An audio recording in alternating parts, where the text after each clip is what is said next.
ಹಳೆಯ ಚಿನ್ನದ ಒಡವೆನ ಅಧಿಕ ಬೆಲೆಗೆ ಮಾರಬೇಕೆ? ಅಂದ್ರೆ ಆಟಿಕಾಗೆ ಕಾಲ್ ಮಾಡಿ 8880 ಅಟ್ಟಿಕಾ ಗೋಲ್ಡ್ ಕಂಪನಿ. ಅನಿತಾ ಕುಮಾರಸ್ವಾಮಿ ಭೂ ಸ್ವಾಧೀನಕ್ಕೆ ಅಧಿಸೂಚನೆ, ಯೋಜನಾ ವ್ಯಾಪ್ತಿಯಲ್ಲಿ ಬರುವಂತಹ ಜಮೀನು ಸ್ವಾಧೀನಕ್ಕೆ ನಿರ್ಧಾರ ತೆಗೆದುಕೊಂಡಿದೆ ಸರ್ಕಾರ. ಎಚ್ಡಿಕೆ ಪತ್ನಿ ಅನಿತಾ ಅವರ ಭೂ ಸ್ವಾಧೀನಕ್ಕೆ ಅಧಿಸೂಚನೆ ಪ್ರಕಟ ಮಾಡಲಾಗಿದೆ.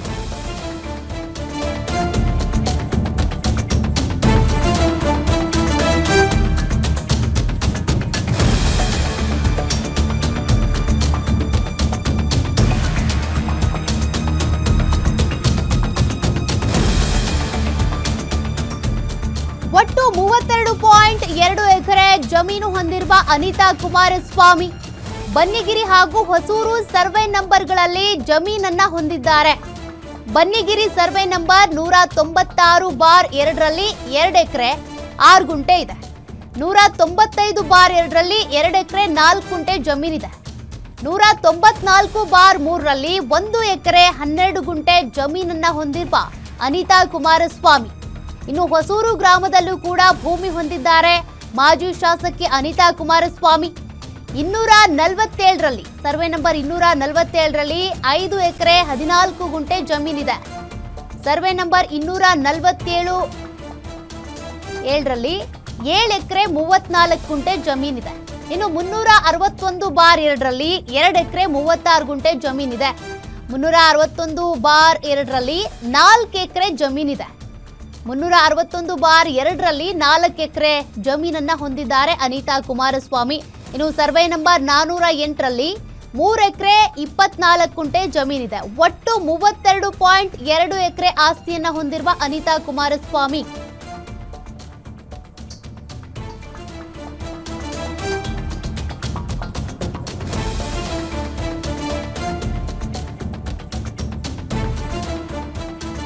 ಅನಿತಾ ಕುಮಾರಸ್ವಾಮಿ ಅವರಿಗೆ ಸೇರಿದ ಜಮೀನಿನಿಂದಲೇ ಗ್ಯಾರಂಟಿ ನ್ಯೂಸ್ ಪ್ರಧಾನ ಸಂಪಾದಕಿ ರಾಧಾ ಹಿರೇಗೌಡರು ಇದ್ರ ಬಗ್ಗೆ ವಿವರಿಸಿದ್ದಾರೆ. ನೋಡೋಣ ಬನ್ನಿ.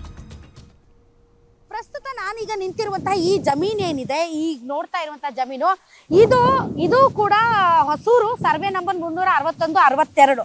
ಈ ಭೂಮಿ ಏನ್ ಕಾಣ್ತಾ ಇದೆ ವೀಕ್ಷಕರೇ, ಇದೆಲ್ಲವೂ ಕೂಡ ಕುಮಾರಸ್ವಾಮಿ ಅವರ ಪತ್ನಿ ಏನು ಅನಿತಾ ಕುಮಾರಸ್ವಾಮಿ ಅವರ ಮೇಲೆ ಒಂದಿಷ್ಟು ಪಾಂಪ್ಲೆಟ್ಗಳನ್ನೆಲ್ಲ ಹಚ್ಚಿ ಇವರು ಜಮೀನ್ ತಗೊಂಡಿದ್ದಾರೆ ಅನ್ನೋ ರೀತಿಯಲ್ಲಿ ಒಂದು ಇನ್ನ ಬ್ಯಾಡ್ ಟೇಸ್ಟ್ ಡೆಫಿನೆಟ್ಲಿ ಒಂದು ಆರೋಪವನ್ನ ಮಾಡಲಾಗಿತ್ತು. ಅದಕ್ಕೆ ಕುಮಾರಸ್ವಾಮಿ ಅವರು ಕೂಡ ಹೌದು ನನ್ನ ಪತ್ನಿಯ ಹೆಸರಲ್ಲಿ ಇದೆ, ನನ್ಗೆ ಅವ್ರು ಖರೀದಿ ಮಾಡಿದ್ದು ಗೊತ್ತಿಲ್ಲ ಅಂತ ಕೂಡ ಹೇಳಿದ್ರು. ಸೊ ಅದೇ ಜಮೀನಿದು ನಾನು ತೋರಿಸ್ತಾ ಇರುವಂತಹ ಜಮೀನು. ಇದು ಕುಮಾರಸ್ವಾಮಿ ಅವರು ತಾವು ಏನು 2006ರಲ್ಲಿ ಈ ಪ್ರಾಜೆಕ್ಟ್ಗೆ ಕೈ ಹಾಕಿದ್ರು, ಅದಾದ ಮೇಲೆ 2007 ಮತ್ತು 2008ರಲ್ಲಿ ಖರೀದಿ ಮಾಡಿರುವಂತ ಸುಮಾರು 7.5 ಎಕರೆ ಇರಬೇಕು ಅಂತ ಅನ್ಸುತ್ತೆ. 7.5 ಎಕರೆ ಮತ್ತು 2.5 ಎಕರೆ, ಸೊ ಒಟ್ಟು ಒಂದು ಅಪ್ರಾಕ್ಸಿಮೇಟ್ಲಿ 10 ಎಕರೆ ಜಮೀನು ಇದು. ಸೊ ಈ 10 ಎಕರೆಯನ್ನ ಏನೀಗ ಫೈನಲ್ ನೋಟಿಫಿಕೇಶನ್ ಆಗಿದೆ, ಆ ಫೈನಲ್ ನೋಟಿಫಿಕೇಶನ್ ನ ಒಳಗಡೆ ಬರುವಂತ ಹೊಸೂರು ಗ್ರಾಮದ ಸರ್ವೆ ನಂಬರ್ 361 ಮತ್ತು 62. ಸೊ ತಾವು ನೋಡಬಹುದು, ಇದು ವಿಶಾಲವಾದಂತ ಏನ್ ಮಾಡಿಲ್ಲ, ಅವರು ಸುಮ್ಮನೆ ಹಂಗೆ ಬಿಟ್ಟಿದ್ದಾರೆ ಅಂತ ಅನ್ಸುತ್ತೆ. ಏನಿಲ್ಲ, ಏನ್ ವ್ಯವಸಾಯ ಮಾಡ್ದಂಗೆ ಕಾಣ್ತಾ ಇಲ್ಲ. ಮೋಸ್ಟ್ ಪ್ರಾಬಬ್ಲಿ ಅವ್ರಿಗೂ ಅನ್ಸಿದೆ, ಅವರೇ ಈ ಒಂದು ರೆಡ್ ಝೋನ್ಗೆ ಈ ಭೂಮಿಯನ್ನು ಒಳಪಡಿಸಿದವರು ಅವರೇ ಕುಮಾರಸ್ವಾಮಿ ಅವರು. Otherwise also mostly township plan ಮಾಡಿದ್ಮೇಲೆ ತಗೊಂಡಿದ್ದಾರೆ ಅನ್ನೋದು ಈ ಭಾಗದ ರೈತರು ಮಾಡ್ತಾ ಇರುವಂತಹ ಆರೋಪ. ಯಾರು ಭೂಮಿ ಕೊಡೋದಕ್ಕೆ ರೆಡಿ ಆಗಿದ್ದಾರೆ ಅವ್ರು ಹೇಳೋ ಆರೋಪ ಏನಂದ್ರೆ, ಕುಮಾರಸ್ವಾಮಿ ಅವರು 2006ಕ್ಕೇನು ಈ ಒಂದು ಪ್ಲಾನ್ ಮಾಡಿದ್ರು, ಪ್ರಾಜೆಕ್ಟ್ ಪ್ಲಾನ್, ಅದಾದ ಮೇಲೆ ಪರ್ಚೇಸ್ ಮಾಡಿರೋದು 2007 2008ರಲ್ಲಿ ಅಂತ ಹೇಳ್ತಾ ಇದ್ದಾರೆ. ಸೊ ಇದು ಅವರು ಪರ್ಚೇಸ್ ಮಾಡಿರುವಂತಹ ಭೂಮಿ 2007 2008, ನಾಟ್ ಕುಮಾರಸ್ವಾಮಿ ಅವರು, ಅನಿತಾ ಕುಮಾರಸ್ವಾಮಿ ಅವರ ಹೆಸರು ಮೇಲೆ ಇರುವಂತಹ ಭೂಮಿ. ಯಾಕೆ ಇದನ್ನು ತೋರಿಸ್ತಾ ಇದೀವಿ ಅಂತಂದ್ರೆ, ಸೊ ಈ ಒಂದು ಹೋರಾಟ ಆರಂಭ ಆದ ದಿನಗಳಲ್ಲಿ ಅನಿತಾ ಕುಮಾರಸ್ವಾಮಿ ಅವ್ರ ಮೇಲೆ, ನಿಖಿಲ್ ಕುಮಾರಸ್ವಾಮಿ ಅವ್ರ ಮೇಲೆ ಮತ್ತು ಕುಮಾರಸ್ವಾಮಿ ಅವ್ರ ಮೇಲೆ ಬಹಳಷ್ಟು ಆರೋಪಗಳನ್ನ ಮಾಡಿದ್ರು. ಜಮೀನಿದೆ, ತಗೊಂಡಿದ್ದಾರೆ, ಅದು ಇದು ಅಂತ ಸ್ವಲ್ಪ ರಾಜಕೀಯ ಆಯ್ತು. ಸೊ ಇದೆಲ್ಲ ಕೂಡ ಕುಮಾರಸ್ವಾಮಿ ಅವ್ರ ಜಮೀನು. ಏನು ಬಿತ್ತಿಲ್ಲ, ಇಲ್ಲಿ ಏನು ಮಾಡಿಲ್ಲ, ವ್ಯವಸಾಯ ಏನು ಮಾಡಿಲ್ಲ. ಸೊ ಅವ್ರ ಜಮೀನು ಕೂಡ ಈಗ ಭೂಸ್ವಾಧೀನ ಫೈನಲ್ ನೋಟಿಫಿಕೇಶನ್ ಆಗೋಗಿದೆ. ಇದೆಲ್ಲ ಕೂಡ ಫೈನಲ್ ನೋಟಿಫಿಕೇಶನ್ ಆಗೋಗಿದೆ. ಮೇಂಟೆನೆನ್ಸ್ ಇಲ್ಲ, ಏನು ಹಾಕಿಲ್ಲ. ತೆಂಗಿನ ಮರಗಳು ಇವೆ ಕರೆಕ್ಟ್, ಒಂದು 4-5 ಇದಾವೆ. ಅದರ್ವೈಸ್ ಆಲ್ಸೋ ಅದು ಅಲ್ಲಿವರೆಗಿದೆ ಅಂತಪ್ಪ ಅವ್ರ ಜಮೀನು. ಅದೊಂದು ದೊಡ್ಡ ಮರ ಕಾಣ್ತಾ ಇತ್ತಲ್ಲ, ಅಲ್ಲಿ ಒಂದು ಸ್ವಲ್ಪ ಮಣ್ಣು ಕಾಣ್ತಾ ಇದೆ ಅಲ್ಲ, ಅಲ್ಲಿವರೆಗೆ ಇದೆಯಂತೆ ಜಮೀನು ಕುಮಾರಸ್ವಾಮಿ ಅವ್ರದ್ದು.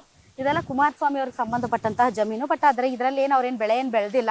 ಸೊ ಇದು ಕುಮಾರಸ್ವಾಮಿ ಅವ್ರದ್ದು. ಹಂಗಂತ ಮಾತ್ರ ಕುಮಾರಸ್ವಾಮಿ ಅವ್ರದ್ದು ಇಲ್ಲಿ ಜಮೀನಿದೆ ಅಂತ ಹೋರಾಟ ಅಂತ ಅಲ್ಲ. ಅದರ್ವೈಸ್ ಆಲ್ಸೋ ಯಾರು ರೈತರು ಕೊಡಲ್ಲ ಅಂತ ಹೇಳ್ತಾ ಇದ್ದಾರೆ ಅವ್ರ ಪರವಾಗಿ ಅವರು ಧ್ವನಿ ಎತ್ತಾ ಇದ್ದಾರೆ. ಒಂದು ಕುತೂಹಲಕ್ಕೆ ಬಂದೆ, ಅವ್ರ ಜಮೀನು ಇದೆಯಾ, ಜಮೀನಲ್ಲಿ ಏನು ಬೆಳೆದಿದ್ದಾರೆ, ವಸ್ತುಸ್ಥಿತಿ ಹೇಗಿದೆ ಅಂತ ತೋರಿಸೋದಕ್ಕೆ ಇಲ್ಲಿವರೆಗೆ ಬಂದಿದೆ.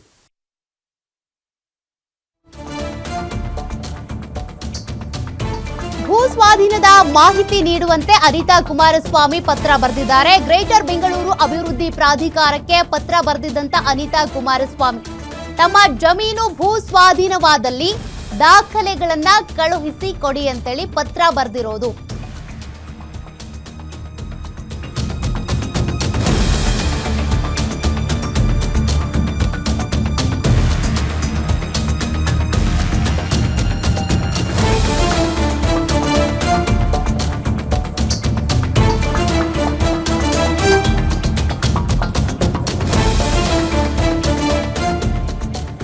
ತಮ್ಮ ಜಮೀನು ಭೂ ಸ್ವಾಧೀನ ಆಗ್ತಿದೆ ಅನ್ನೋದಾದ್ರೆ ಅದಕ್ಕೆ ಸಂಬಂಧಪಟ್ಟಂತೆ ದಾಖಲೆಗಳನ್ನ ಕಳುಹಿಸಿ ಕೊಡಿ ಅಂತೇಳಿ ಬೆಂಗಳೂರು ಅಭಿವೃದ್ಧಿ ಪ್ರಾಧಿಕಾರಕ್ಕೆ ಪತ್ರ ಬರೆದಿದ್ದಾರೆ ಅನಿತಾ ಕುಮಾರಸ್ವಾಮಿ.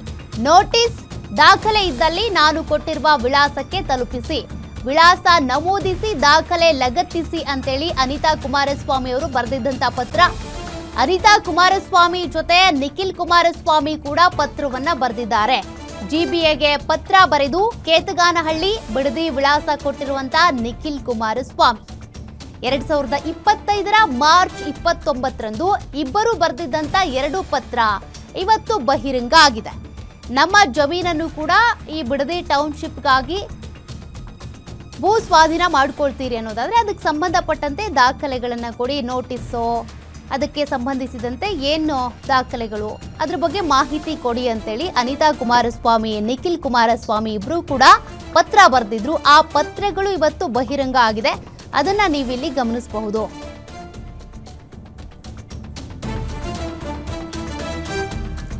ಅನಿತಾ ಕುಮಾರಸ್ವಾಮಿ ಮತ್ತು ನಿಖಿಲ್ ಕುಮಾರಸ್ವಾಮಿ ಇಬ್ರು ಕೂಡ ಇದಕ್ಕೆ ಸಂಬಂಧಪಟ್ಟಂತೆ ಪತ್ರವನ್ನ ಬರೆದಿದ್ರು. ತಮ್ಮ ವಿಳಾಸವನ್ನ ನಮೂದಿಸಿ ದಾಖಲೆ ಲಗತ್ತಿಸಿ ಅಂತೇಳಿ ಪತ್ರದಲ್ಲಿ ಉಲ್ಲೇಖ ಮಾಡಲಾಗಿದೆ. ಅನಿತಾ ಕುಮಾರಸ್ವಾಮಿ ಅವರ ಪುತ್ರ ನಿಖಿಲ್ ಕುಮಾರಸ್ವಾಮಿ ಇಬ್ರು ಕೂಡ ಪತ್ರ ಬರೆದಿರೋದು. ಜಿಬಿಎಗೆ ಬರೆದಿರುವಂತ ಪತ್ರ ಕೇತಗಾನಹಳ್ಳಿ, ಬಿಡದಿಯ ಕೇತಗಾನಹಳ್ಳಿಯ ಅಡ್ರೆಸ್ ಅನ್ನ ಅವರು ಅದರಲ್ಲಿ ಮೆನ್ಷನ್ ಮಾಡಿದ್ದಾರೆ. 2025 ಮಾರ್ಚ್ 25ರಂದು ಇದಕ್ಕೆ ಸಂಬಂಧಪಟ್ಟಂತೆ ಬರೆದಿದ್ದಂತ ಪತ್ರ ಏನಿದೆ ಈಗ ಬಹಿರಂಗ ಆಗಿದೆ. ತಮ್ಮ ಜಮೀನನ್ನ ಭೂ ಸ್ವಾಧೀನ ಪಡಿಸ್ಕೊಳ್ಳೋದಾದ್ರೆ ಅದಕ್ಕೆ ಸಂಬಂಧಪಟ್ಟಂತೆ ಮಾಹಿತಿ ಕೊಡಿ ಅಂತ. ಮತ್ತಷ್ಟು ಡೀಟೇಲ್ಸ್ ಕೊಡ್ತಾರೆ ನಮ್ಮ ಪ್ರತಿನಿಧಿ ಅರಕೇಶ್. ಈಗಾಗಲೇ ಬಿಡದಿ ಟೌನ್ಶಿಪ್ಗೆ ಸಂಬಂಧಪಟ್ಟಂತೆ ಭೂ ಸ್ವಾಧೀನ ಪ್ರಕ್ರಿಯೆ ಶುರುವಾಗಿದೆ. ಒಂದು ನೋಟಿಫಿಕೇಶನ್ ಹೊರಡಿಸಲಾಗಿದೆ. ಅದರ ಬೆನ್ನಲ್ಲೇ ಅನಿತಾ ಕುಮಾರಸ್ವಾಮಿ, ನಿಖಿಲ್ ಕುಮಾರಸ್ವಾಮಿ ಜಿಬಿಎಗೆ ಬರೆದಿದ್ದಂತ ಪತ್ರ ಈಗ ಬಹಿರಂಗ ಆಗಿದೆ. ಏನ್ ಡೀಟೇಲ್ಸ್ ಇದೆ? ಸೌಖ್ಯ, ಖಂಡಿತವಾಗ್ಲೂ ಕೂಡ ಏನು ಬಿಡದಿಯ ಬಡಿದಾಟದ ನಡುವೆ ಕೂಡ ಈಗ 2ನೇ ಫೈನಲ್ ನೋಟಿಫಿಕೇಶನ್ ಆಗಿರೋದು. ಫೈನಲ್ ನೋಟಿಫಿಕೇಶನ್ ಅಲ್ಲಿ ಏನು 4 ಗ್ರಾಮಗಳು ಸೇರ್ಕೊಂಡಿತ್ತು. ಈ 4 ಗ್ರಾಮಗಳಲ್ಲಿ ಬನ್ನಿಗಿರಿ ಹಾಗೂ ಹೊಸೂರು ಗ್ರಾಮ ಕೂಡ ಸೇರ್ಕೊಳ್ಳುತ್ತೆ. ಈ ಬನ್ನಿಗಿರಿ ಹಾಗೂ ಹೊಸೂರು ಗ್ರಾಮಗಳ ಸರ್ವೆ ನಂಬರ್ ಅಲ್ಲಿ ಅನಿತಾ ಕುಮಾರಸ್ವಾಮಿ ಅವರು 32.4 ಎಕರೆ ಜಮೀನನ್ನ ಹೊಂದಿದ್ದಾರೆ ಅಂತ ಈಗಾಗಲೇ ಮಾಹಿತಿ ಕೂಡ ಲಭ್ಯವಾಗಿರುತ್ತದೆ. ಈ ನಿಟ್ಟಿನಲ್ಲಿ ಅನಿತಾ ಕುಮಾರಸ್ವಾಮಿ ಅವರು ಏನು ಫೈನಲ್ ನೋಟಿಫಿಕೇಶನ್ ಆಗುತ್ತೆ ಅಂತ ತಿಳಿದಂತ ಸಂದರ್ಭದಲ್ಲಿ ಅನಿತಾ ಕುಮಾರಸ್ವಾಮಿ ಅವರು ಈಗಾಗಲೇ ಬೇರೆಯವರು ಸಲ್ಲಿಸಿದಂತಹ ಪೌರ ಪಟ್ಟಣೆಯನ್ನು ಬೇರೆ ಹೆಸರು ಮಾಡಿಕೊಟ್ಟಿದ್ರು. ಅಂದ್ರೆ ವಿನಯ್ ಗೌಡ ಎಂಬುವರಿಗೆ ಪೌರ ಪಟ್ಟಣೆಯನ್ನು ಅನಿತಾ ಕುಮಾರಸ್ವಾಮಿ ಅವರು ಜಮೀನನ್ನ ಪಡೆಯುವಂತ ಮಾಡಿಕೊಂಡಿರ್ತಾರೆ. ಇದಾದ ನಂತರ ಫೈನಲ್ ನೋಟಿಫಿಕೇಶನ್ ಆಗುತ್ತೆ, ಜಮೀನು ಅಕ್ವೈರ್ ಆಗುತ್ತೆ ಅಂತ ಹೇಳಿದ ಸಂದರ್ಭದಲ್ಲಿ ಯಾವುದೇ ಮಾಹಿತಿಗಳಿದ್ರು ಕೂಡ ನಮ್ಮ ವಿಳಾಸಕ್ಕೆ ಕಳಿಸ್ಕೊಡ್ಬೇಕಂತ ಹೇಳಿ ಇವರು ಕೂಡ ಗ್ರೇಟರ್ ಬೆಂಗಳೂರು ದಕ್ಷಿಣ ಏನಿದೆ ಪ್ರಾಧಿಕಾರ ಏನಿದೆ ಈ ಪ್ರಾಧಿಕಾರಕ್ಕೆ ಲೆಟರ್ ಕೂಡ ಬರೆದಂತದ್ದು. ಈಗ ಲೆಟರ್ ಕೂಡ ಬಹಿರಂಗವಾಗಿರುವಂತದ್ದು. ಇದೇ ಹಿನ್ನೆಲೆಯಲ್ಲಿ ನಿಖಿಲ್ ಕುಮಾರಸ್ವಾಮಿ ಅವರು ಕೂಡ ಏನು ಅದೇ ಏನು ಸರ್ವೆ ನಂಬರ್ ಇರುವಂತೆ ನವೆಂಬರ್ 26ರಲ್ಲಿ ಲಕ್ಷ್ಮೀ ದೇವಮ್ಮ ಎಂಬುವರ ಹೆಸರಲ್ಲಿ 4 ಎಕರೆ ಜಮೀನನ್ನು ಕೂಡ ಹೊಂದಿರ್ತಾರೆ. ಅವರು ಕೂಡ ನಿಖಿಲ್ ಕುಮಾರಸ್ವಾಮಿ ಕೂಡ ಗ್ರೇಟರ್ ಬೆಂಗಳೂರು ಅಭಿವೃದ್ಧಿ ಪ್ರಾಧಿಕಾರಕ್ಕೆ ಒಂದು ಲೆಟರ್ ಕೂಡ ಬರೆದಿದ್ದಾರೆ. ನಾವು ಏನು ಇವರಿಗೆ ನಾವು ಆಸ್ತಿಯನ್ನ ಪೌರ ಪಟ್ಟಣೆ ಮಾಡಿಕೊಟ್ಟಿದ್ವಿ, ಇನ್ನು ಮುಂದೆ ಈ ಆಸ್ತಿಗೆ ಯಾರು ಕೂಡ ಸಂಬಂಧಿಕರಾಗಿರಲ್ಲ, ನಾವೇ ಕೂಡ ನಮ್ಮ ಭೂಮಿಯನ್ನ ಸ್ವಾಧೀನಕ್ಕೆ ಪಡ್ಕೊಂಡಿರ್ತೇವೆ. ಇನ್ನು ಮುಂದೆ ಯಾವುದೇ ದಾಖಲೆಗಳಿದ್ರು ಕೂಡ ನಮ್ಮ ವಿಳಾಸಕ್ಕೆ ಕೊಡಬೇಕು ಅಂತ ಹೇಳಿ ಏನು ಬಿಡದಿಯ ಕೇತಗರಲ್ಲಿ ತೋಟದ ಮನೆ ಏನಿದೆ, ತೋಟದ ಮನೆಯ ವಿಳಾಸವನ್ನು ಕೂಡ ಅನಿತಾ ಕುಮಾರಸ್ವಾಮಿ, ನಿಖಿಲ್ ಕುಮಾರಸ್ವಾಮಿ ಇಬ್ಬರು ಕೂಡ ಕೊಟ್ಟಿರುವಂತದ್ದು. ಈಗಾಗಲೇ ಈ ಪ್ರಕರಣ ಸಂಬಂಧಪಟ್ಟಂತೆ ಅನಿತಾ ಕುಮಾರಸ್ವಾಮಿ ಕೂಡ ಒಂದಷ್ಟು ಮಾಹಿತಿ ಕೂಡ ಕೊಟ್ಟಿದ್ರು. ನಾವು ಯಾವುದೇ ರೀತಿಯಾಗಿ ಯಾವ ಪ್ರಾಧಿಕಾರ ಕೂಡ ಲೆಟರ್ ಕೂಡ ಕೊಟ್ಟಿಲ್ಲ ಅಂತ ಹೇಳಿದ್ರು. ಈಗ ಅಧಿಕೃತವಾಗಿ ಲೆಟರ್ ಕೂಡ ಬಿಡುಗಡೆ ಆಗಿರುವಂತದ್ದು. ಅಂದ್ರೆ ಈಗ ಲೆಟರ್ ಕೂಡ ಎಲ್ಲ ಕಡೆ ಹರಿದಾಡ್ತಿರುವಂತದ್ದು. ಸೌಖ್ಯ. ಓಕೆ, ಥ್ಯಾಂಕ್ ಯು ಅರಕೇಶ್ ಡೀಟೇಲ್ಸ್ಗೆ.